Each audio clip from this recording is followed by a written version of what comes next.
Bonjour, c'est Ursule encore. On est le 30 décembre 2021. Alors, je viens sur la trompette aujourd'hui encore et je viens proclamer le retour de notre Seigneur Jésus-Christ. Soyez tous bénis. Amen. Et que la joie de notre Seigneur soit notre force dans ces temps où nous nous trouvons. Alors, voici le point de rencontre pour ceux qui veulent arriver au sommet de la montagne. Amen. Plusieurs enfants de Dieu veulent arriver au sommet. Plusieurs. D'ailleurs, c'est pour cela qu'on est en relation avec le Seigneur. Et le Seigneur dit dans le psaume 24, voilà ce que dit la parole de Dieu. Le psaume 24, je vais le lire. Ça dit: Qui pourra monter à la montagne de l'Éternel? Qui s'élèvera jusqu'à son lieu saint? Celui qui a les mains innocentes et le cœur pur. Celui qui ne livre pas son âme au mensonge et qui ne jure pas pour tromper. Il obtiendra la bénédiction de l'Éternel, la miséricorde du Dieu de son salut. Voilà le partage de la génération qu'il invoque. De ceux qui cherchent ta face, Dieu de Jacob. Amen. Qui pourra monter à la montagne de l'Éternel? Qui s'élèvera jusqu'à son lieu saint? Celui qui a les mains innocentes, le cœur pur, celui qui ne livre pas son âme au mensonge et qui ne jure pas pour tromper. Il obtiendra la bénédiction de l'Éternel, la miséricorde du Dieu de son salut. Voilà le partage de la génération qu'il invoque. De ceux qui cherchent ta face, Dieu de Jacob. Donc, la montagne de l'Éternel, c'est le lieu où l'Éternel demeure. Alors, je ne sais pas si vous êtes comme moi, vous avez dû vous demander où se trouve la montagne de l'Éternel, n'est-ce pas? Alors, souvent on comprend que la montagne, ce n'est pas un lieu physique, mais on veut quand même savoir où cela se trouve de manière plus précise, surtout dans les temps dans lesquels nous sommes. Quand on finit de lire, par exemple, Apocalypse 14, et l'apôtre Jean qui dit « Je regardais, et voici, l'agneau se tenait sur la montagne de Sion, avec lui 144 000 personnes, qui avaient son nom et le nom de son Père écrit sur leur front. Et j'entendis du ciel une voix comme un bruit de grosses eaux, comme le bruit d'un grand tonnerre. Et la voix que j'entendis était comme celle des joueurs de harpe jouant de leur harpe. Ils chantent un cantique nouveau devant le trône et devant les 4 êtres et les vieillards, et personne ne pouvait apprendre le cantique, si ce n'est les 144 000 qui avaient été rachetés de la terre. Ce sont ceux qui ne sont pas souillés avec les femmes, car ils sont vierges. Ils suivent l'agneau partout où il va. Ils ont été rachetés d'entre les hommes comme des prémices pour Dieu et pour l'agneau. Et dans leur bouche, il ne s'est point trouvé de mensonge, car ils sont irrépréhensibles. Amen. Les mêmes mots. La montagne de l'Éternel, dans le psaume 24, c'est dit, celui-là qui arrivera à cette montagne-là, il a les mains innocentes et le cœur pur. Et il ne livre pas son âme au mensonge. Il ne jure pas pour tromper. Une telle personne, c'est-à-dire il n'y a pas de mensonge dans la vie d'une telle personne. On peut s'arrêter pour dire, Seigneur, est-ce que c'est possible? Seigneur, nous sommes des humains, comment est-ce possible? Mais le Seigneur dit que c'est possible. Alors, c'est quoi le secret? Qu'est-ce qui fait le secret de la montagne de Sion? C'est quoi son secret? Amen. Alors, allons-y, continuez de regarder. Allons-y dans... attendez, j'oublie le truc, le nom. Attendez, je vais d'abord regarder. Et voilà, c'est dans AG. AG 2. le verset 6, c'est dit, car ainsi parle l'Éternel des armées. Encore un peu de temps, et j'ébranlerai les cieux et la terre, la mer et le sec. J'ébranlerai toutes les nations. Les trésors de toutes les nations viendront, et je remplirai de gloire cette maison, dit l'Éternel des armées. L'argent est à moi, et l'or est à moi, dit l'Éternel des armées. La gloire de cette dernière maison sera plus grande que celle de la première, dit l'Éternel des armées. Et c'est dans ce lieu que je donnerai la paix, dit l'Éternel des armées. Amen. Et c'est où ce lieu? C'est la montagne de l'Éternel, cette montagne que Dieu ne cesse de mentionner, de rappeler. Il parle toujours de sa montagne, ce lieu-là où il se trouve. Alors, quand on est un enfant de Dieu, qu'on cherche sa face, qu'on veut comprendre, on va s'arrêter pour dire, Seigneur, mais elle est où la montagne? Seigneur, comment est-ce que je peux faire pour être sûr que je vais y arriver, surtout que je fais partie de cette génération-là, la génération de la fin, la génération qui cherche à voir ta face, Seigneur. Comment arriver à ce lieu-là où tu demeures sans que l'on puisse être détourné, sans que l'on puisse passer à côté. Mais il y a un mot qui revient constamment, hein, c'est que les gens qui arriveront là-bas, c'est dit, ils sont irrépréhensibles. Il n'y a pas de fraude dans leur bouche. Et puis on s'arrête et on dit, Seigneur, comment est-ce que c'est possible, Seigneur? Comment est-ce que tu auras permis, par exemple, un lieu où, au fait, le péché, le mensonge, en tout cas, toutes ces choses-là ne sont pas mentionnées. Quand il a parlé à la femme samaritaine, dans Jean 4, et qu'elle se renseignait, elle lui a dit, mais vous dites que c'est dans cette montagne-ci, là, ici, là, qu'il faut aller adorer. Et il a dit, il n'y a pas un lieu où on irait adorer. Il dit, c'est pas dans cette montagne-là qu'on devrait adorer. Il dit, c'est pas ça. Il dit, le salut, ça vient des Juifs, ça vient des Israélites. Il dit, attendez, je vais le lire exactement. Il dit, le verset 23 de Jean 4, il dit, l'heure vient. Et elle est déjà venue, où les vrais adorateurs adoreront le Père en esprit et en vérité. La vérité, qui est le contraire du mensonge. Et on est dans ce temps-là où on est appelé, chacun pour sa part, à séparer de la vérité que nous avons l'erreur qui s'y trouve.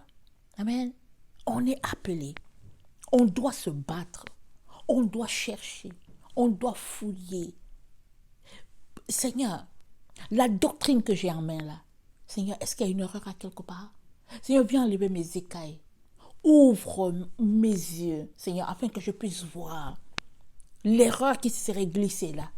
Parce que, Seigneur, j'aimerais me retrouver à la montagne des Sion. Parce que là-bas, on dit que ceux qui sont là-bas, ils sont irrépréhensibles. Il n'y a pas d'erreur dans leur bouche. Il n'y a pas de mensonge. Et ils chantent un cantique nouveau. Ça dit, c'est quelque chose de nouveau. Alors, Seigneur, on aimerait y être. Qui n'aimerait pas être là à la montagne des Sion? Qui? Amen. Et le Seigneur nous dit, il est en train de nous rassembler là. Et il nous rassemble à quelque part de bien précis pour qu'on puisse arriver à la montagne des Sion. C'est de ça que je viens parler aujourd'hui. J'en ai déjà parlé. Si vous me suivez souvent, vous avez dû m'écouter ces derniers temps. Et si ça ne fait pas l'affaire de certaines personnes, je suis désolée, je ne peux rien faire. C'est ça la vérité. À cet endroit-là où le Seigneur nous rassemble, c'est là qu'on apprendra à nous dépouiller de le trop-plein qui serait encore là. Rappelons-nous un peu quand le roi, je ne sais plus lequel, avait renvoyé sa femme Vasti et qu'il lui fallait une reine. Alors, on a choisi toutes les jeunes filles qui étaient à Suse. Et puis finalement, Esther a été choisie, la reine. Elle a été choisie, mais avant que le jour vienne pour qu'elle passe de son palais où elle était, où on la préparait, au palais du roi, elle était à quelque part où on la préparait, où là, elle apprenait à se comporter. Elle apprenait les valeurs. Elle apprenait à se dépouiller. Elle découvrait des choses qu'elle ne savait pas. Et puis évidemment, puisqu'elle était israélite, hein, et qu'elle était dans un peuple, à une culture qui n'a rien à voir, hein, certainement, elle a dû, malgré tout ce qui se passait dans cette culture-là, elle a dû chaque fois privilégier ce qui venait de son Dieu et laisser de côté ce qui n'était pas de son Dieu. Elle ne s'est pas souillée. Et la Bible dit que quand le roi l'a vue, elle a plu au roi. L'esprit d'Esther a plu au roi. Et, même, comment on appelle ça, ceux-là qui la préparaient, les ennemis qui étaient à son service, qui la préparaient, ils ont aimé l'esprit qui était en Esther. Mais c'est quoi l'esprit qui était en Esther? En Esther, c'est l'esprit de Dieu, n'est-ce pas? C'est la lumière de Dieu. C'est la gloire de Dieu. C'est la présence de Dieu qui était en Esther, qui faisait que quand le roi l'a vue, il a tout simplement dit, voilà celle-là qui va entrer dans ma présence. Voilà celle-là que je choisirai comme reine. Amen. Et nous sommes à ce point intéressant où l'histoire de l'humanité est en train de se jouer et notre Seigneur est en train de rassembler ses enfants. Il les rassemble. Amen. Il les rassemble dans un endroit où ils seront déclarés irrépréhensibles. Ils seront déclarés sans mensonge. Ils seront déclarés avec des mains pures.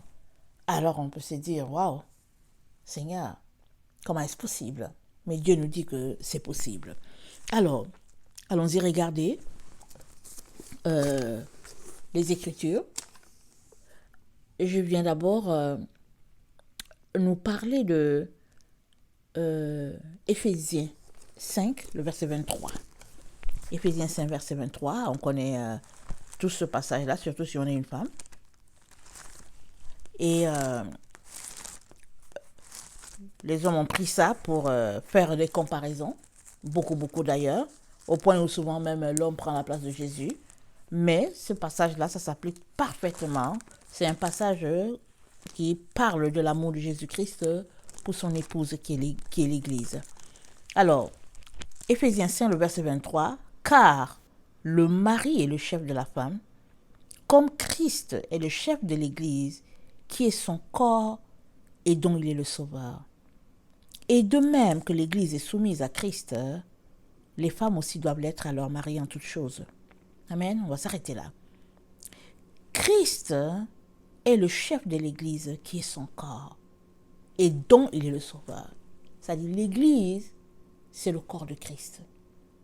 Donc, si Jésus-Christ n'a pas de corps, ça veut dire qu'il est juste une tête. Ça ne marche pas, n'est-ce pas? Parce que Dieu nous a créés à son image. Corps, tête, corps, ou bien comment on appelle ça? Corps, âme et esprit. Et dans le corps, on a la tête, on a le tronc, on a les membres inférieurs, les membres supérieurs, et puis ben voilà. Ce qui fait qu'on est des êtres humains. Alors Jésus-Christ donc, il est le chef. Il est la tête.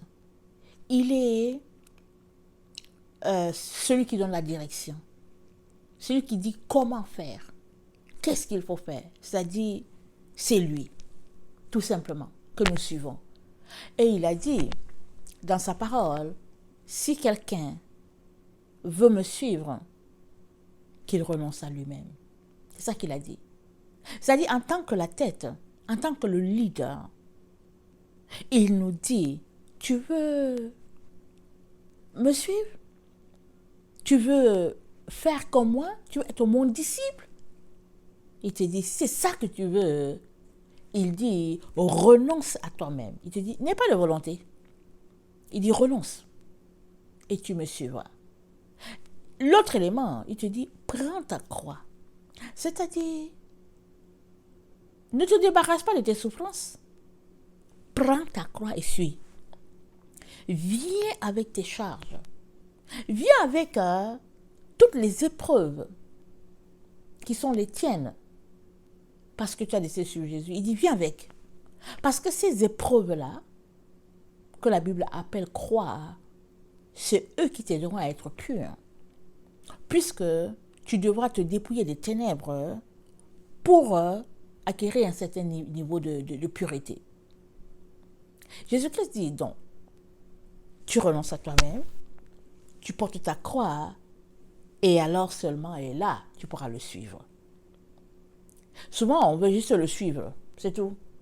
On veut le suivre, et puis quand les problèmes commencent, et puis on dit, oh non, Seigneur Jésus, je ne savais pas que c'était ça. Oh non, mais vraiment, je suis déçu. Il y a des gens qui disent qu'ils sont déçus de Jésus, toutes sortes d'affaires. Mais Jésus a été clair dès le début. Il a dit, si tu veux me suivre, renonce à toi. Il dit que tu n'aies pas de volonté. Ça dit, non, tout ce qui te concerne, il faudrait que tu le donnes à Jésus. Alors lui, il vivrait ta vie. C'est-à-dire, quand on te voit, on voit juste Christ. Il dit, là, tu es vraiment son disciple. Alors, il nous appelle à cela. Et en ça, c'est le chef qui le dit. Alors, si toi, tu penses qu'il est ton chef, amen, lui, il te dit que tu fais partie du corps. Et parce que tu fais partie du corps, tu dois suivre, n'est-ce pas? Alors, si là, tu es dans une situation où tu aimes bien Jésus, mais tu ne veux pas suivre, il est important que tu t'arrêtes et que tu réévalues encore si vraiment tu veux le suivre ou pas. Parce que Jésus-Christ, il n'a pas changé sa condition. Il n'a pas dilué ses propos en disant que, écoutez, comme c'est difficile, comme vous êtes des gens du 21e siècle, comme, au fait, la persécution est sévère, et comme... Non, non, non. Il a dit la même parole, peu importe la génération. Il dit de renoncer à nous et de le suivre. Alors, donc on a cet élément-là qui est là. Alors, c'est un élément assez poignant. Alors, la véritable dans l'Église de Jésus est le corps de Christ. C'est-à-dire que qui dit que elle suit Jésus, s'il y a une personne ici qui dit qu'elle suit Jésus, alors elle est en train de dire qu'elle accepte les conditions de Jésus. Parce que l'Église, ce n'est pas l'affaire de bâtiment, ce n'est pas l'affaire de groupe de personnes, ce n'est pas l'affaire de dénomination, ce n'est pas une affaire de clique de personnes qui disent que nous sommes l'Église. Non, non, non. L'Église, c'est le corps de Christ. Alors c'est chaque personne, peu importe l'endroit où il se trouve, qui a décidé qu'il va marcher strictement selon Christ. Alors il fait partie de ce corps-là. Donc, ça c'est le premier élément. Le deuxième élément qu'il nous faut considérer, attendez, oui, allons-y dans Éphésiens 1, le verset 22. Éphésiens 1, le verset 22 à 23. Paul nous dit quelque chose de très précis là.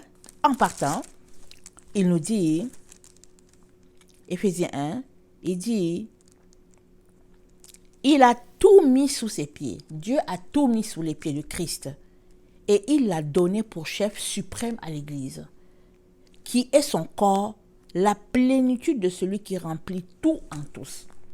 En tout cas, Jésus-Christ, là, c'est la plénitude. Tu ne peux pas dire que tu as Christ, mais tu es insatisfait et puis tu t'en vas encore ailleurs. Comme ces personnes-là, ils disent qu'ils sont les serviteurs de Christ, ils sont remplis chez les marabouts.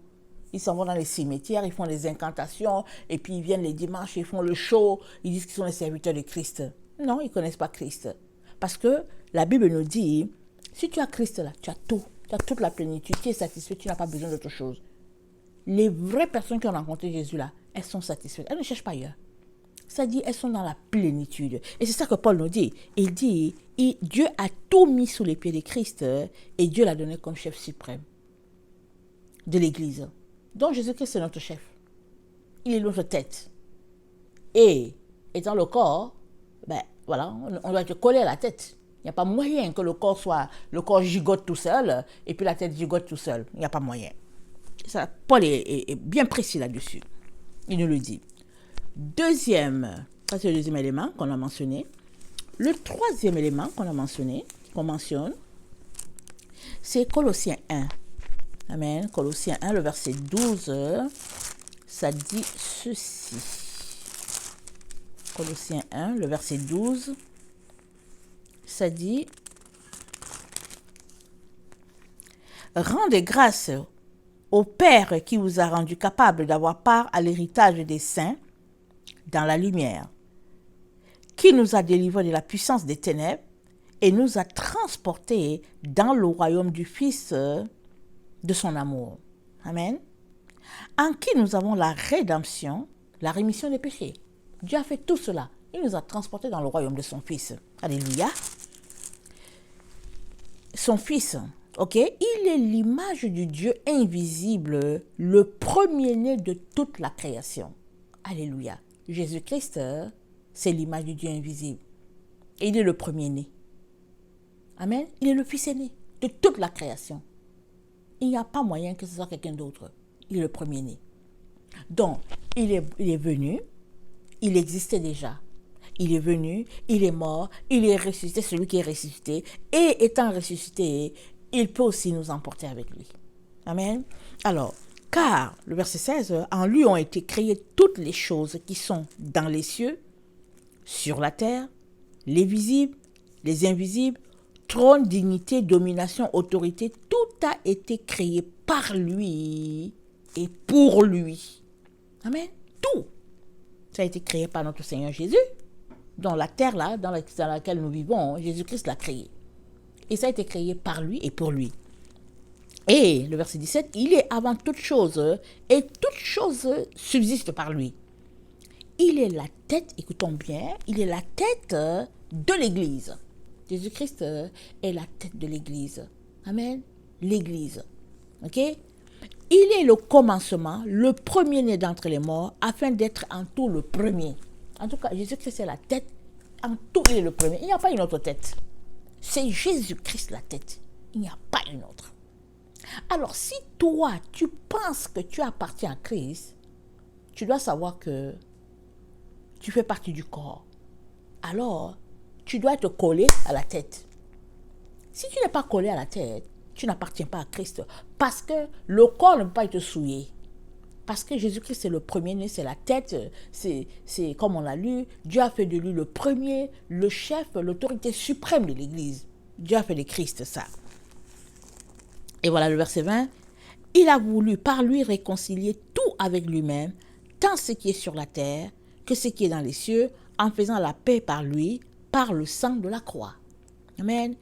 Et vous qui étiez autrefois étrangers et ennemis par vos pensées, et par vos mauvaises œuvres, il vous a maintenant réconciliés par sa mort dans le corps de sa chair. Alors, toi et moi, nous sommes réconciliés à Christ par la mort. Attendez. Il vous a maintenant réconciliés par sa mort dans le corps de sa chair. Pour nous faire paraître devant lui, saints, irrépréhensible et sans reproche. Voici encore le mot. Jésus-Christ, amen, il nous a réconciliés avec lui. Ok? Il est la tête. Nous faisons partie de son corps. Et il nous a réconciliés dans sa mort. Et c'est dit quoi? Dans sa mort, c'est dit dans le corps de sa chair. C'est comme ça qu'il nous a réconciliés avec lui. Ça veut dire quoi? Jésus-Christ, il a pris sa chair où? Il l'a pris en Marie. Parce que Jésus-Christ, il existait déjà. Jésus-Christ est Dieu. J'espère que tu sais que Jésus-Christ est Dieu. Si tu ne sais pas que Jésus-Christ est Dieu, en tout cas, accepte cela d'abord par la foi et va prier pour que cette vérité-là te soit inculquée. Parce que si tu es assis en disant « Ouais, c'est le Fils de Dieu, ouais, c'est le Fils de Dieu, ouais, c'est le Fils de Dieu », tu vas rester longtemps là. Il y a beaucoup de choses par lesquelles tu vas manquer. Beaucoup de choses, tu vas les manquer. Jésus-Christ, c'est Dieu incarné. Amen. Il s'est incarné sur la terre. Qu'est-ce que la Bible dit?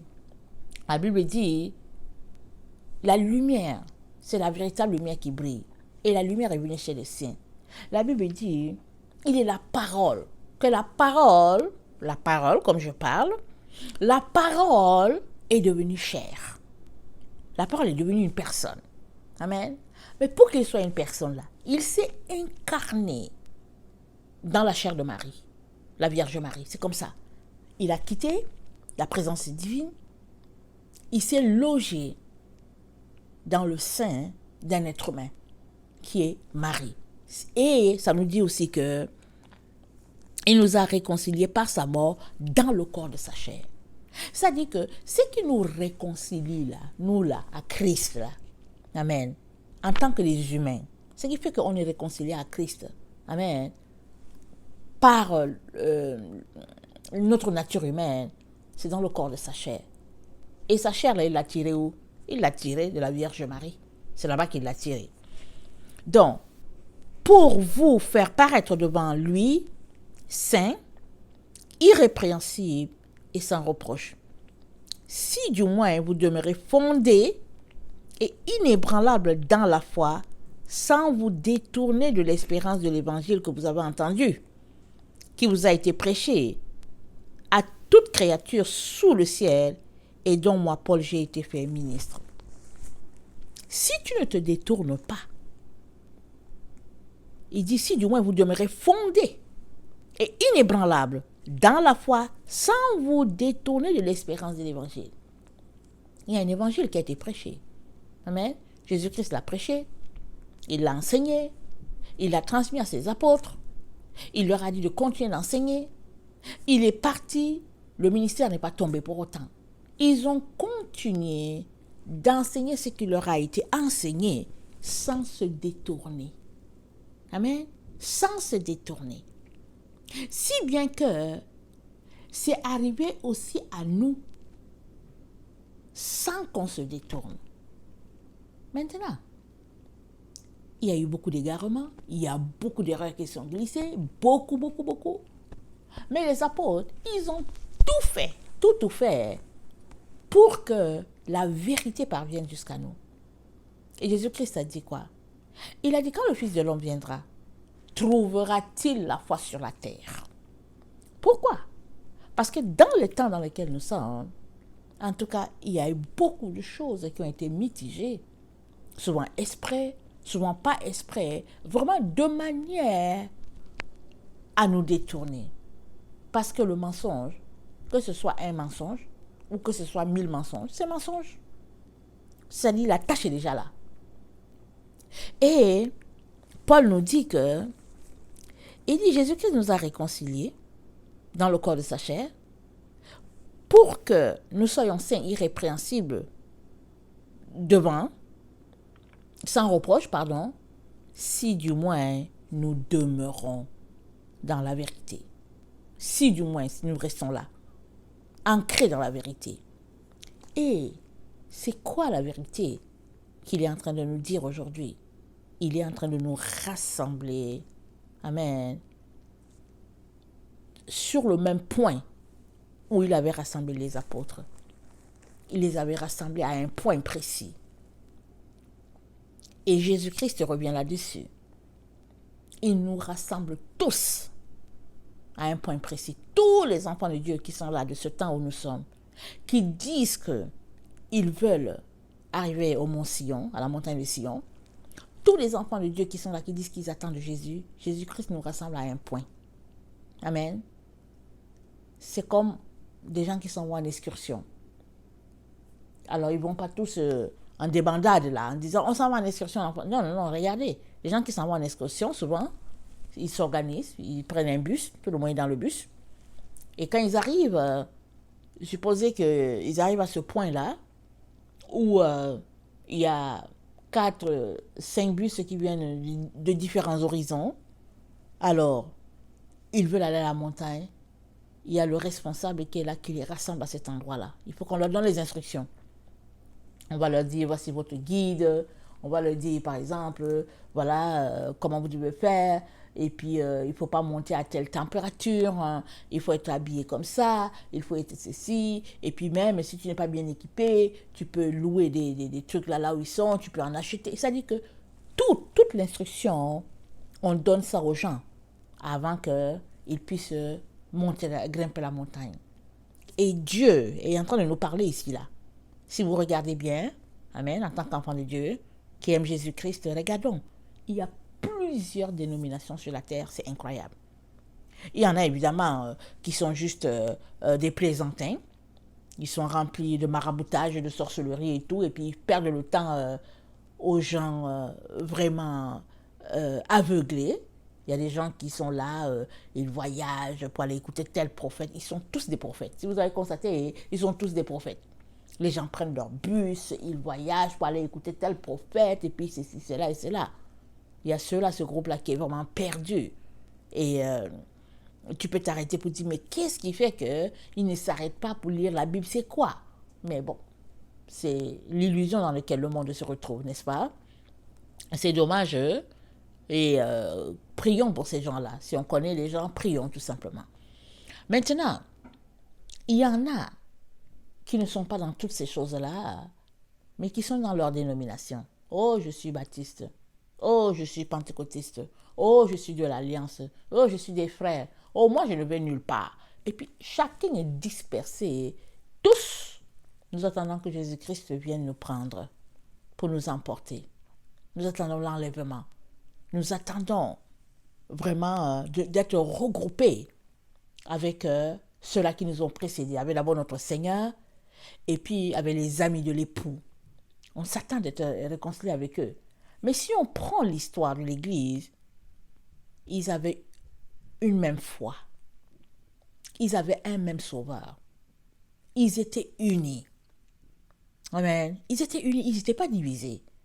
Quand ils étaient divisés là, quand les gens sont venus arrêter Jésus, ils ont tous fui. Ils étaient divisés. Il y avait Judas qui se plaignait du fait que le parfum était gaspillé, son cœur était tourné vers l'argent, vers la jalousie. Et puis Pierre, il était dans son affaire d'émotion, il avait son épée, il a coupé l'oreille et puis il a fui même pour aller se cacher. Il a dit, je vais te protéger, mais quand le moment est venu, il a disparu. En tout cas, toutes sortes, on ne sait pas où ils étaient. Hein. On n'a pas l'information à savoir où est-ce qu'ils étaient. On a l'information de Pierre, parce que Jésus-Christ lui a dit, avant que le coq chante, tu vas pleurer. On a l'information de Jean, parce qu'il était le seul garçon qui était là, qui tenait Marie au pied de la croix, il était là. Et puis, on a Judas, qui était vraiment déçu de son comportement lui-même. Il est retourné voir les gens pour leur dire, prenez votre argent. Les gens disaient, en tout cas, c'est ton problème. Et ça dit, on a cette scène-là qui est là. Mais c'est parce que ils n'étaient pas unis. Amen. Ils n'étaient pas unis. Et la Bible nous dit, dans les actes, que Jésus-Christ leur a dit, attendez, il a dit de ne pas quitter jusqu'à ce qu'il leur envoie le consolateur. Je vais regarder rapidement dans acte 1. Alors, le verset, acte 1, le verset 3, après qu'il eut souffert, il leur apparut vivant et il leur en donna plusieurs preuves, se montrant à eux pendant 40 jours et parlant des choses qui concernent le royaume de Dieu. Comme il se trouvait avec eux, il leur recommanda de ne pas s'éloigner de Jérusalem, mais d'attendre ce que le Père avait promis, de ce que je vous ai annoncé, leur dit-il. Amen, on va s'arrêter là. Alors, il leur a dit de ne pas s'éloigner de Jérusalem. Mais Jérusalem, quand je suis allée lire, j'ai lu un article vraiment, je ne cherchais même pas quelque chose sur Jérusalem. Je lisais tout simplement une information et la personne qui a donné cette information a dit, dans le langage hébreu, ne pas s'éloigner de Jérusalem, c'était dit ne pas s'éloigner de la maman. Amen. Ne pas s'éloigner de la maman. Et puis nous savons que Jérusalem, c'est Sion, n'est-ce pas? Attends, j'ai l'article ici. Alors, c'est dit... attendez.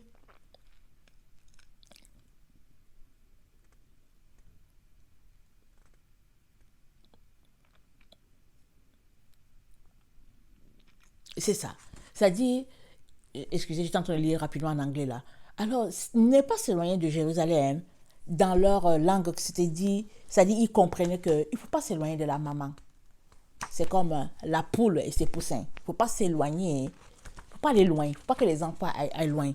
Et nous nous rappelons, Jésus-Christ a dit quoi? Il a dit que la sagesse a été justifiée par ses enfants.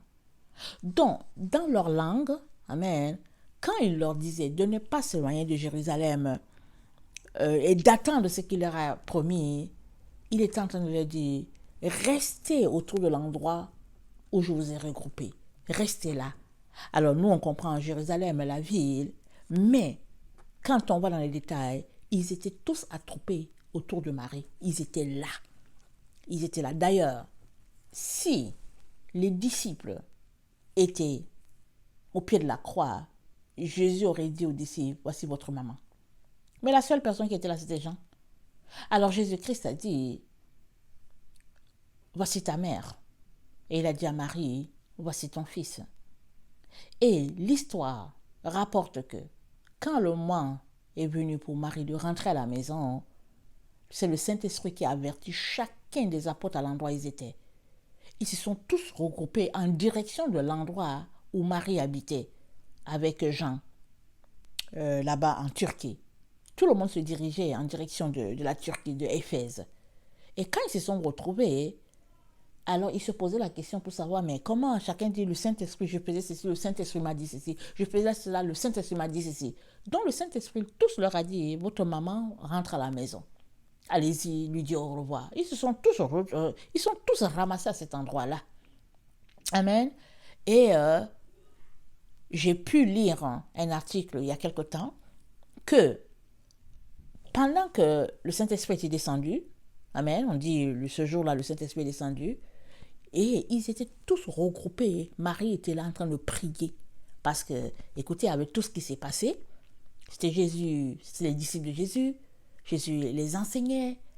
Et puis, bon, il avait 12 disciples, et puis les enseignait. Les enseignait, de temps en temps, les femmes venaient avec eux.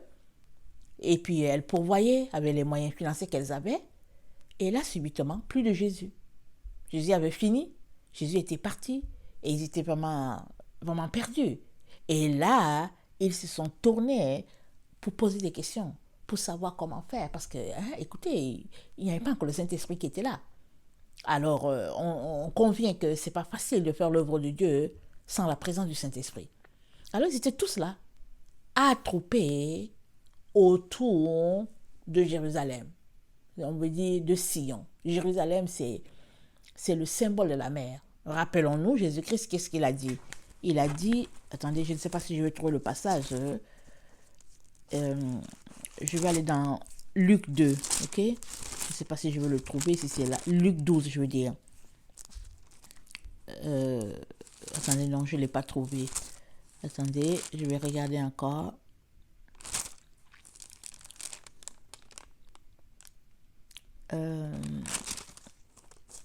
Bon, je ne retrouve pas le passage parce que je ne sais pas l'endroit, ou bien c'est dans Jean où Jésus-Christ a dit « Jérusalem, Jérusalem, combien j'ai voulu rassembler tes enfants autour de toi et tu n'as pas voulu. » Donc, quand il parlait de Jérusalem, il a mené l'image de la mère. Amen. La mère, la maman, où il est en train de rassembler. Il veut rassembler ses enfants.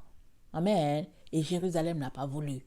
Amen. La ville, c'est-à-dire les Israélites, ils étaient trop pris par leur théorie d'Abraham et tout, ils ne voulaient rien savoir. Et dans les temps où nous sommes, Jésus-Christ est en train de nous rassembler encore autour de Jérusalem. Amen. Alors, Jérusalem, on peut aller avoir tous les sens. Hein? Amen. C'est sûr que quelqu'un qui parle hébreu ou bien araméen, il aura toute la compréhension. Mais Jésus-Christ est en train de nous rassembler. Il a dit quoi? Il a dit, Jérusalem, Jérusalem, combien j'ai voulu rassembler tes petits autour de toi, comme la poule qui rassemble ses enfants, hein, mais tu ne l'as pas voulu. Il dit, ta ville te sera laissée, jusqu'à ce que tu dises, béni soit celui qui vient au nom du Seigneur. Donc, Jésus-Christ est en train de dire, un moment viendra. Amen. Et nous savons tous que c'est ce moment de la fin là, où les véritables enfants de Dieu seront rassemblés. Amen. Et on le sait, je l'ai souvent dit, vous aussi vous le savez, on est dispersés sur la terre, les chrétiens. Il y en a qui vont rencontrer un et puis il va dire je suis chrétien, il va dire tu es chrétien d'où? L'autre va dire je suis chrétien orthodoxe, l'autre va dire oh non, moi je suis presbytérien. Et puis bon, si je ne trouve pas une église presbytérienne, et puis ils sont pris là, les enfants de Dieu. Ils sont pris dans cet engrenage. Le diable nous a séparés par compartiment, par cellules, et puis bon voilà, des groupes, et puis c'est terrible ce que le diable a fait. Mais où est-ce qu'on s'en va avec ça? Dans la maison de qui? De Dieu le Père? Je ne vois pas comment on sera assemblés.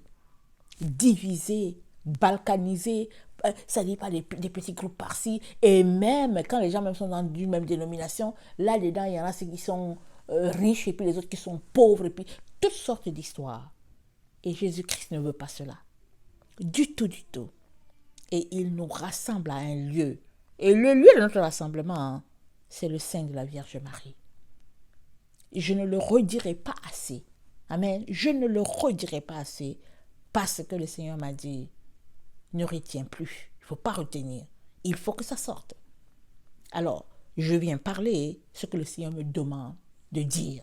Il y en a qui sont mécontents, qui vont faire leur crise. C'est votre affaire. Je ne peux pas vous aider dans votre crise. Et j'espère tout simplement que quand vous allez finir de faire votre crise, vous allez quand même vous retrouver sur le mont Sion. Moi, je le souhaite pour vous. En tout cas, moi, j'aimerais y être. Amen. Je me bats pour me retrouver au mont Sion. C'est ça que moi, j'aimerais. Je n'aimerais pas être la seule. J'aimerais être avec mes enfants biologiques, mais aussi mes enfants spirituels. Parce que Dieu m'en a donné. Mais maintenant, c'est à chacun de se battre pour arriver. Vous savez que quand on va en excursion, amen, souvent, il peut arriver que les gens vont en groupe, ils vont en groupe. Et à un moment donné, tu regardes, tu dis, ben bon, voilà, ils ont commencé à 4, ils étaient en groupe. Et il y a 2 qui se continuent, et il y a un qui est au milieu, et puis l'autre qui est loin là-bas derrière. Mais la montagne de l'Éternel, on la grimpe seule. On ne la grimpe pas en groupe. Amen, on ne la grimpe pas en groupe. Alors, je me rappelle un rêve que j'avais partagé, comment on s'est retrouvés, on grimpait la montagne. Alors moi, j'ai fait l'erreur pas l'erreur, j'ai voulu regarder un peu en arrière, mais il n'y avait pas beaucoup de gens qui venaient, mais il y avait des gens parce qu'il fallait grimper la montagne. En tout cas, ce n'était pas facile, parce que toute montagne, écoutez, quand on la grimpe, ce n'est pas évident, n'est-ce pas, dans le vrai. À combien plus forte raison la montagne spirituelle, là où se trouve Dieu. Alors, Dieu est en train de rassembler ses enfants et il nous donne l'information que là, à cet endroit où il nous rassemble, ce sera un endroit où ce sera irrépréhensible. On va regarder notre texte de Colossiens où on était. Il dit, il vous a maintenant réconcilié par sa mort dans le corps de sa chair, pour vous faire paraître devant lui saint, irrépréhensible et sans reproche. Regardez, si du moins vous demeurez fondés et inébranlables dans la foi, sans vous détourner de l'espérance de l'évangile. Alors, de quel évangile s'agit-il? C'est l'évangile que les apôtres nous ont apporté, n'est-ce pas? C'est de cet évangile-là. Là où nous sommes, il y a plusieurs évangiles. Et si tu ne fais pas attention, tu ne sauras pas. Ou bien la personne peut prendre, elle lit un texte qui est là, le texte de la Bible. Quand la personne se met à interpréter, tu te rends compte, tu te dis, mais de quoi la personne parle?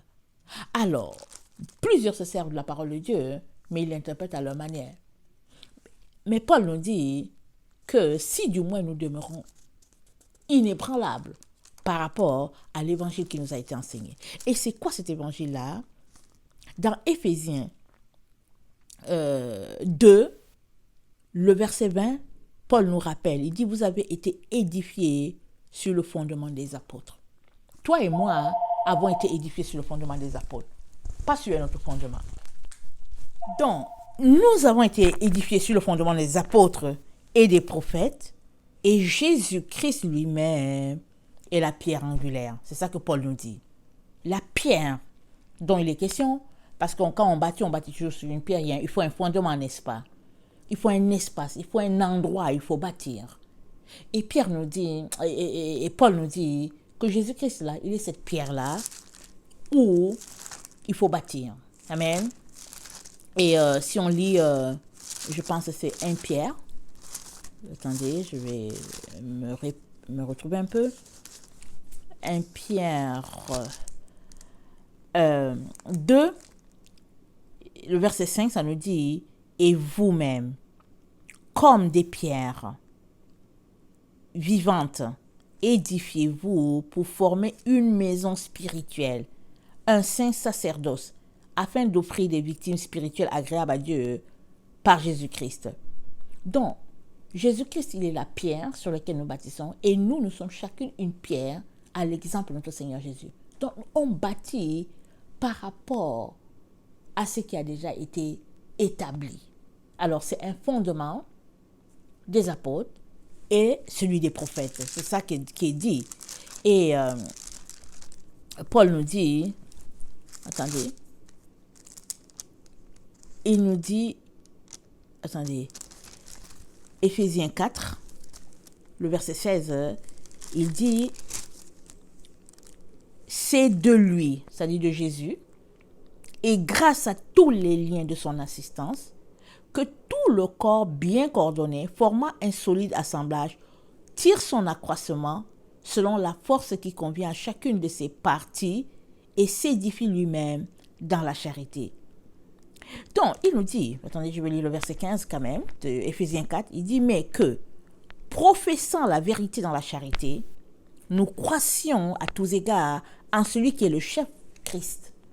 On a déjà lu que Christ est le chef.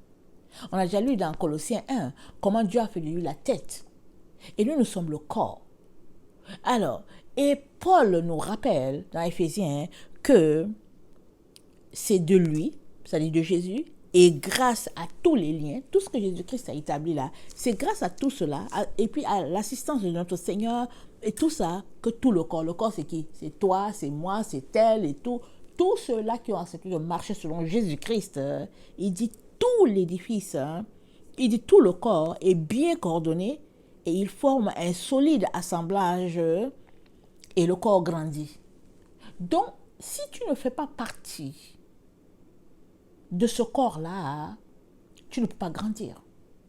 Et on ne peut pas dire que tu appartiens à ce corps. La seule façon pour toi d'être membre de ce corps-là, de dire que tu es le corps de Christ, parce que Christ est le chef, la seule manière pour toi, c'est que tu acceptes de t'édifier, et je suis retournée à Éphésiens 1, le verset 20, que tu acceptes de t'édifier sur le fondement des apôtres et des prophètes, parce que c'est Jésus-Christ qui est la pierre angulaire. Et le verset 21 dit, ainsi, c'est-à-dire ça renvoie à Éphésiens 4, le verset 16. Le verset 21 de Éphésiens 2 dit, tout l'édifice bien coordonné s'élève pour être un temple saint dans le Seigneur. C'est tout l'édifice bien coordonné. Ça veut dire quoi? Ça veut dire qu'il y a un point d'assemblage. Il y a un endroit qui fait que tout l'édifice là, il tire sa force. Amen. Alors, retournons maintenant à notre lieu de rassemblement, où Jésus-Christ nous rassemble. Il a décidé de nous rassembler dans le sein de sa mère. C'est là-bas qu'il a décidé de nous rassembler. Mais quand on regarde la chose, est-ce que c'est logique? Ok, regardons. La terre est dans les ténèbres, disons. Et Dieu veut visiter la terre. Il regarde, il voit une jeune fille. Et il dit, celle-là, elle est pure. Elle va recevoir mon fils. Je vais loger mon fils en elle. Elle sera la personne qui va en prendre soin et tout et tout. Donc, Jésus-Christ vient sur la terre par la vertu du Saint-Esprit. Et il vient parce que Dieu a trouvé une femme. Amen. Pour le recevoir. Il vient, elle l'élève, il grandit, il devient un homme, il fait son ministère, il finit, il part. Quand il part, après, il dit, ne quittez pas Jérusalem, ne quittez pas la mer, ne quittez pas le fief, c'est ça qu'il dit. Ne quittez pas l'enceinte jusqu'à ce que le Saint-Esprit vienne. Mais Jésus-Christ, il a été conçu par le Saint-Esprit. Amen. Alors, c'est par le Saint-Esprit qu'il a pu prendre la chair humaine. Amen. Alors, quand on s'arrête là, qu'on regarde la situation, est-ce qu'il peut y avoir une église en excluant celle-là qui a été à la base? C'est pas possible. N'est-ce pas? Ce n'est pas possible. On ne peut pas exclure la personne que Dieu a vue. Et il a dit, ok, on va tirer la chair d'ici. Dieu a décidé de tirer la chair de Marie. On ne peut pas l'exclure. Mais quand on regarde dans nos églises là, quand on regarde au fond, elle n'est pas mentionnée, elle est exclue. Souvent à Noël, on vient raconter une belle histoire pour dire que et puis ils sont montés sur l'âne, ils sont partis et que les mages d'Orient ont fait ceci, cela. C'est là qu'on parle d'elle. Sinon, on ne veut pas parler d'elle. On choisit de ne pas parler d'elle. Amen. Mais il ne peut pas avoir une église si on ne parle pas d'elle, si elle n'existe pas. On ne peut pas. Parce que l'Église existe par le Saint-Esprit, c'est vrai, mais Jésus-Christ est venu sur la terre par le Saint-Esprit. Et c'est le Saint-Esprit qui a rempli Marie, qui a fait qu'elle a conçu. Ce qui fait que, c'est-à-dire, c'est coordonné. C'est l'édifice, c'est-à-dire que ça se tient, c'est entremêlé cette situation-là. On ne peut pas exclure une personne qui nous énerve. Or, la Vierge Marie, elle a été exclue. Volontairement, sciemment et tout. Tu peux lire des articles, les gens vont dire que ouais, c'est vrai, elle a reçu le Sauveur du monde, mais on refuse que ce soit la mère de Dieu, et puis toutes sortes d'histoires à dormir debout, toutes sortes de débats inutiles. Débats inutiles. Et puis les gens sont là-dedans, en train de tourner en rond et tout. Et le Seigneur Jésus-Christ nous dit que voilà le lieu de rassemblement pour nous tous qui voulons arriver à la montagne de Sion. C'est très important que je vous dise ce que moi j'ai reçu. Et je ne l'ai pas reçu aujourd'hui. Je ne l'ai pas reçu aujourd'hui. J'ai pris du temps pour prier, chercher la face de Dieu. Amen. Et puis je suis arrivé au point où tout simplement, c'est ça. Il faut que ce soit bien établi dans votre esprit, vous qui me suivez, que la Vierge Marie, le signe de la Vierge Marie, c'est le lieu de rencontre. Si ça t'énerve, ça te fait quoi? Débrouille-toi. Débrouille-toi pour régler ce problème-là à ton niveau. Parce que on ne peut pas aller contre Dieu. On ne peut pas dire à Dieu, tu sais quoi, ça m'énerve cette situation. J'aimerais plutôt que le lieu de rencontre soit ceci, soit cela. Alors, je viens vous partager un rêve que le Seigneur m'a donné en 2020.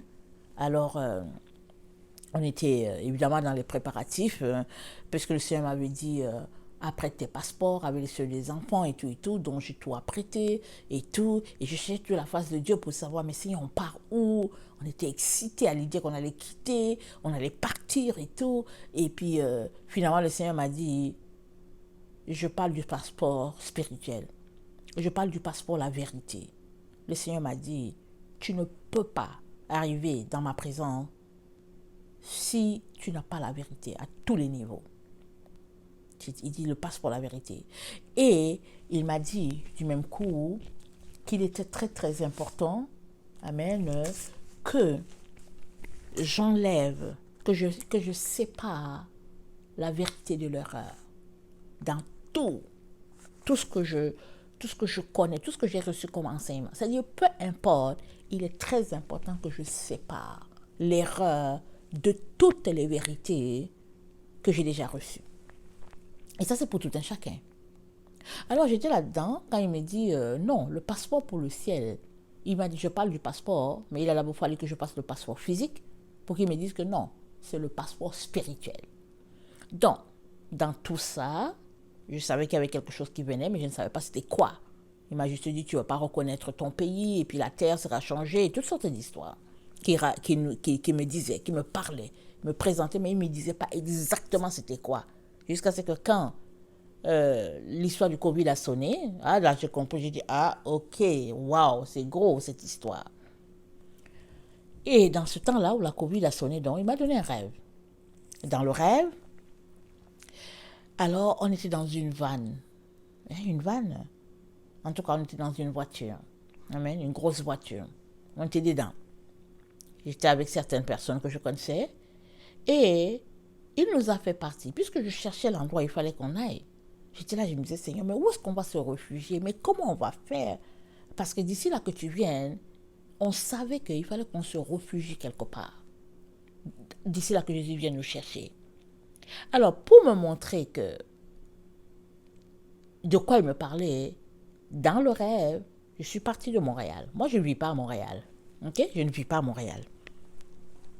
Alors, je pars de Montréal pour venir en direction de là où j'habite. Alors, on est dans la voiture et puis c'est moi qui étais au volant.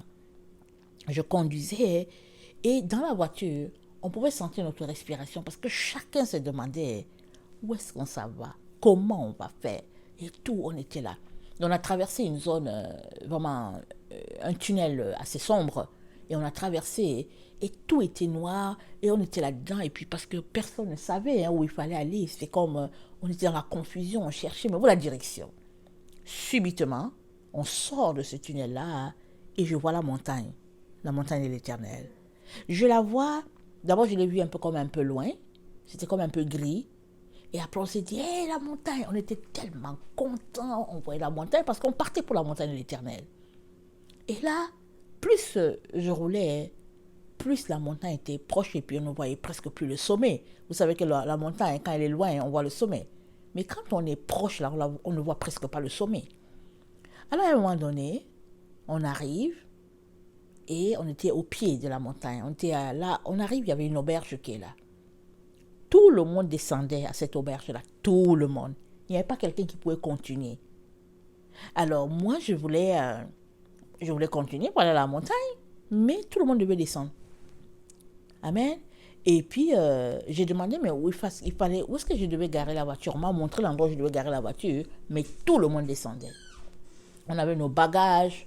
Et puis, là, il y a une dame qui était venue, elle nous a reçus. Tout le monde passait par cette porte-là. En tout cas, c'était le lieu où tout le monde débarquait, comme on dit. Pendant que j'ai fait un mouvement pour garer la voiture à l'endroit où on m'a indiqué. Amen. Et j'ai vu d'autres voitures qui étaient garées là. J'ai vu quelqu'un qui descendait du sommet de la montagne à vélo en plein hiver. La personne descendait de la montagne, une montagne enneigée parce que c'était blanc. Et la personne roulait et puis la personne appréciait son... Je ne sais pas comment le dire, ça allait sortir en anglais. La personne appréciait ce qu'il faisait. C'est-à-dire que la personne était au sommet et elle descendait de la montagne sur un vélo. Vous pouvez imaginer. Et la personne était joyeuse et tout et tout. Et j'ai vu que la personne, c'était Jésus. Et j'ai regardé, je me suis dit, mais comment un vélo peut être conduit sur une montagne de neige? Vous comprenez? Et pendant qu'il descendait avec son vélo, la montagne était lisse. C'était vraiment lisse, c'était pas bosselé, il n'y avait pas de pierre et puis tout ça. Vraiment, la personne était en joie. Et puis, c'était vraiment, comme on dit, whoopi. Et puis, ben, voilà. Tout ça, c'est dans le rêve. Hein. Je regarde cela parce que j'essaie de comprendre. Et là, après ce spectacle-là de vélo, de joie et tout, je suis projetée de l'autre côté de l'auberge. Amen. Et là, je me rends compte que c'est des petits sentiers de village. Tout le monde marchait à pied pour aller en direction de la montagne. Et donc, je savais qu'on devait... on était là et je savais qu'on devait se préparer pour grimper la montagne. Mais on était vraiment au pied là, de la montagne. Là, on était là, c'était vraiment l'endroit. L'auberge était là. Et je savais que j'ai su que la femme, c'était Marie. Et puis, donc, ça m'a pris des mois, hein, je vous dis des mois pour prier. J'en ai déjà parlé dans plusieurs de mes vidéos. J'étais là, je me suis dit, mais comment est-ce que... Je me demandais même, par moments, je me demandais, mais est-ce qu'il faut aller vivre dans des villages ou quoi? Qu'est-ce qu'il faut faire pour toucher le sommet de la montagne? C'est un endroit où Dieu se trouve et tout. Or, on sait tous que le mont Sion, ce n'est pas... Si on parle de mont Sion, tel qu'à l'origine, on sait que c'est à Jérusalem. On le sait, n'est-ce pas? Ce n'est pas au Canada ou bien au Sénégal ou bien au Malawi, non. On sait que le mont Sion, c'est à Jérusalem. Or, ici, dans le rêve, tout le monde devait monter la montagne par les sentiers du village. Par les sentiers qui étaient là, chacun devait se préparer pour monter. Et après des mois de prière pour comprendre et tout, et le Seigneur m'a d'abord parlé de l'arbre, amen, et de son fruit. On ne peut pas exclure un fruit de son arbre, ou bien vice-versa. Quand le fruit est bon, c'est parce que l'arbre est bon. Alors si tu manges un avocat, et qu'il est bon, il est charnu comme tu aimes, c'est parce que l'avocatier, il est de qualité supérieure. Parce que l'avocatier est tellement bon que tu veux savoir, mais où est-ce que tu as acheté cet avocat-là? Généralement, c'est ça. C'est parce que l'avocatier est bon. Et tu ne peux pas trouver un avocat sur un oranger, ce n'est pas possible. Parce que l'avocat, c'est le fruit de l'avocatier. Alors, tu ne peux pas aimer Jésus-Christ là où tu es et ne pas aimer sa mère. Ce n'est pas possible. Et l'ennemi a fait un travail qu'il a gruché dans le cœur des enfants de Dieu. Il leur a volé des choses. Il leur a empêché de pouvoir, de venir apprécier l'arbre, parce que Jésus-Christ, c'est le fruit de l'arbre qui est Marie. Amen. C'est ça. Jésus-Christ, c'est le fruit de quelqu'un. Ça dit, cette femme-là, elle a marché dans la sainteté, elle a marché dans la pureté, elle a marché, et Dieu a penché son regard sur la terre, et il a décidé de bénir la terre à travers cette femme. Alors, les gens l'appellent la Théotokos, c'est-à-dire, je pense que c'est la mère de Dieu, et dans plusieurs organisations chrétiennes, c'est quelque chose qui est bien établi, comme chez les orthodoxes. Amen. À l'église d'origine, ça c'est aussi quelque chose qui est bien ancré, de telle sorte que quand les apôtres ils savaient qu'ils allaient partir, ils se sont assurés qu'il faut que la génération suivante soit au courant de cela. Amen.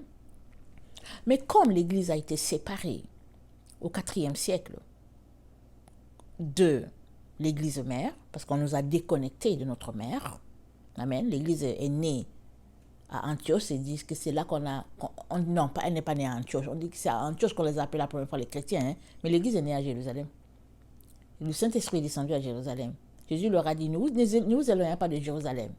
Et comme je vous ai donné l'explication tantôt, la personne qui a expliqué a dit, il est en train de dire, ne vous éloignez pas de la mère, de l'enceinte maternelle, ne vous éloignez pas, jusqu'à ce que vous recevez ce qui a été promis. Et il y a des écrits qui prouvent que quand c'est descendu là, c'était Marie qui était en train de prier. C'est pas mentionné. On ne nous mentionne pas ça dans nos Bibles. Amen. Mais c'était Marie qui était en train de prier. Elle priait avec les apôtres qui étaient orphelins. Ils étaient dans cet état-là.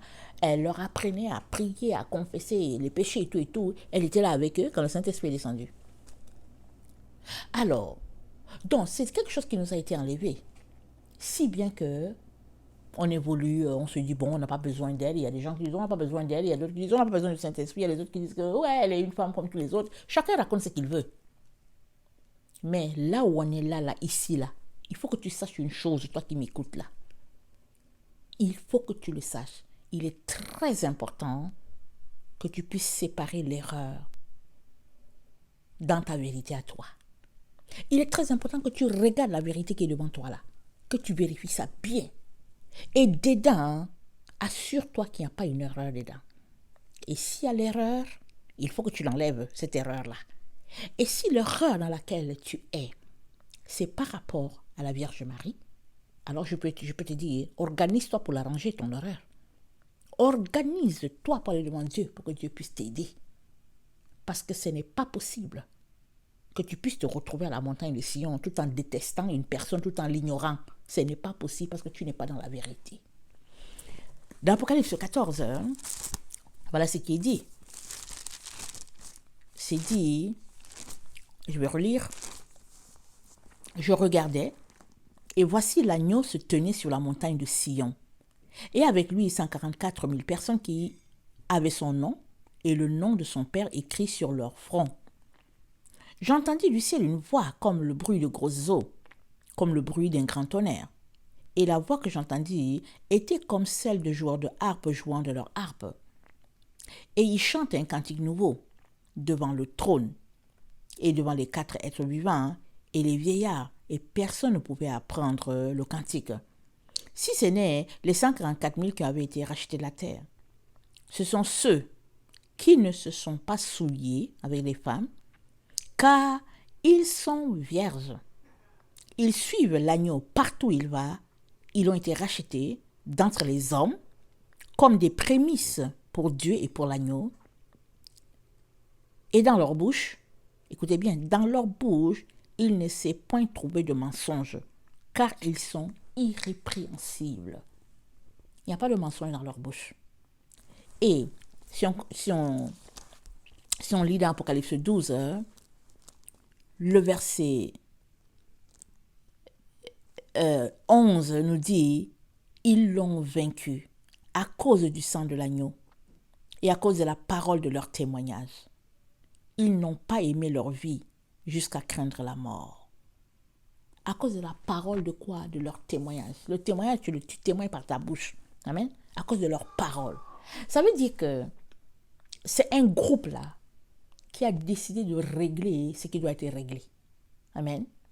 Que tu viennes de l'église catholique, que tu viennes de l'église protestante, peu importe la dénomination d'où tu es sorti, il est très important que tu puisses enlever de ta théorie ou bien de ta théologie, il est très important que tu enlèves toute erreur qui s'y trouve. C'est de ça qu'il est question. Tu ne peux pas dire que tu vas te retrouver là, à la montagne de Sion, là, devant ton Dieu, là, et puis venir avec tes idées erronées. Tu ne peux pas. Alors, tu as le choix, n'est-ce pas, de choisir la vérité, coûte que coûte, et tu as aussi le choix de t'entêter sur ton chemin de perdition et penser que tu appartiens à la femme. Parce que quand on lit Apocalypse 12, on voit juste qu'il y a deux types de personnes sur la terre. Il y a ceux qui appartiennent au dragon, il y a ceux qui appartiennent à la femme. Alors, dans ceux qui appartiennent au dragon, il y a plusieurs enfants de Dieu qui vont dans les églises. Ils appartiennent au dragon, mais ils savent pas. Ils sont dans le leur. Ils se disent que, ouais, Jésus-Christ, j'appartiens à Jésus, Jésus va venir me chercher et tout. Mais toute leur théorie, toute leur pensée, tout en eux, c'est contre la femme. C'est-à-dire leur mère, si on peut le dire ainsi. Disons-le comme ça, leur mère. Alors, moi, je n'ai pas encore vu un enfant sur la terre qui déteste sa mère. Hein. Il n'y en a pas. Et quand ça arrive qu'un enfant déteste sa mère, c'est grave. Cet enfant-là est maudit. Quand ça arrive, là, cet enfant-là est maudit. Parce qu'il n'y a pas d'enfant qui va détester sa mère. Pourquoi? Parce que Dieu a créé, Dieu a fait ça comme ça. Le lien qui est entre la mère et son enfant ou ses enfants, c'est quelque chose de fort. Alors, tu ne peux pas être là, en train d'attendre que Jésus-Christ vienne te chercher et t'asseoir gaillamment ou gaillardement et dire que, ouais, j'ai pas besoin de Marie c'est une femme comme tous les autres, et puis toutes sortes d'histoires. Au lieu d'aller chercher, t'asseoir, fouiller, pour savoir qu'est-ce qui t'a été enlevé comme vérité, de rétablir ça, au lieu de faire cela, tu perds ton temps, ton énergie à persister sur la voie de l'erreur dans laquelle l'ennemi nous a conduits. Parce que c'est au IVe siècle que l'Église a été déconnectée de sa source. C'est au IVe siècle qu'on nous a imposé l'adoration du Dieu Soleil, le dimanche. Or, quand on parcourt la Bible, nulle part on ne voit que Dieu a changé le sabbat pour dire que c'est désormais dimanche. Ça, c'est un exemple que je donne. Alors, toute personne qui veut la vérité finit par la trouver. Mais toute personne qui veut tout simplement avoir raison, s'élever dans ses pensées, ses théories, ses argumentations, toutes ces personnes-là, elles persistent dans leurs erreurs. Ou bien elles vont d'erreur en erreur, elles sont là, elles tombent ici, elles se relèvent là, elles tombent là, parce qu'elles veulent prouver qu'elles ont raison. Tu ne peux jamais avoir raison devant Dieu. Jamais. Tout ce que tu peux faire, c'est venir devant Dieu dans l'humilité pour le supplier, pour dire Seigneur, aide-moi. Et je vais te dire une chose. Il y a une chose que j'aimerais que tu saches, toi qui m'écoutes. C'est que, à partir du moment où tu reconnais qu'il y a un arbre ici qui a été apprécié par Dieu et que dans ton culte, tu rends hommage à cet arbre-là, à partir de ce moment-là, tu vas te rendre compte qu'il y a un manteau d'humilité qui est venu sur toi. Parce que la Vierge Marie est étroitement associée à l'humilité. Il n'y a pas moyen que tu puisses avoir une liturgie envers cette femme-là, avoir une reconnaissance envers cette femme-là, sans te rendre compte que l'humilité t'a visité, sans te rendre compte qu'il y a un don d'humilité qui t'a été donné. Ce n'est pas possible que tu ne puisses pas t'en rendre compte. Parce que c'est une femme tellement humble. C'est une femme tellement, vraiment, terre à terre. C'est une femme tellement, vraiment, je ne sais pas comment qualifier. Et Dieu a porté son regard sur elle. Elle a dit, quand elle s'est retrouvée chez sa cousine Élisabeth, et qu'Élisabeth ne savait pas, Élisabeth a dit, comment se fait-il que la mère de mon Seigneur soit venue chez moi? Elle a dit, Marie a répondu, à un moment donné, elle a dit, il a penché le regard sur la bassesse de sa servante. Il a penché le regard. Cette femme-là, c'est une incontournable. On nous a trompés, on nous a volé plein de choses, mais il est très important que tu rétablisses la vérité toi-même, que tu choisisses de rétablir la vérité. Et moi, je viens, comme le Seigneur me l'a indiqué plusieurs fois, amen, je viens tout simplement nous rappeler à tous que c'est là-bas le lieu de rencontre, le sein de Marie. Le lieu de rencontre. Comme j'ai dit ces derniers temps, je ne me suis pas vraiment bien sentie et ça n'a pas été facile.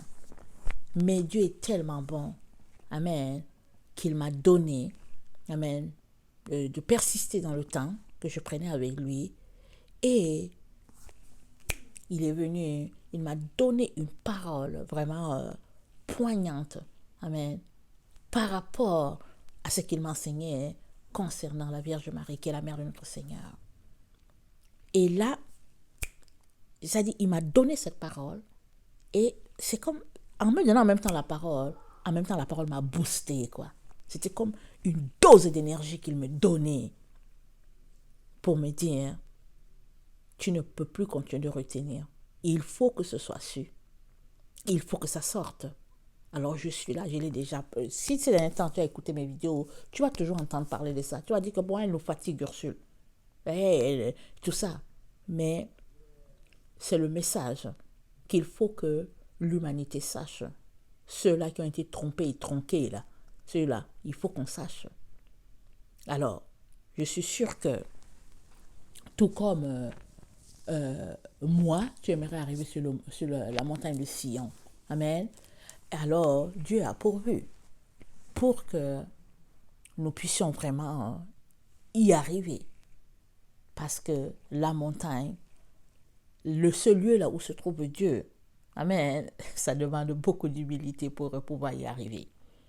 Et l'autre information que je veux te donner aussi, je l'ai dit déjà, l'arbre et le fruit, c'est que à chaque fois qu'il m'a été donné par la grâce de Dieu d'avoir une vision avec le Seigneur, très souvent j'ai vu Marie. Et chaque fois que j'ai vu Marie, j'ai vu le Seigneur. C'est-à-dire que j'ai toujours vu les deux. Les deux, je les ai toujours vus. Je n'ai pas vu l'un sans voir l'autre. Et le mystère qui est derrière est très grand. On ne comprend pas tout. Amen. Mais quand Dieu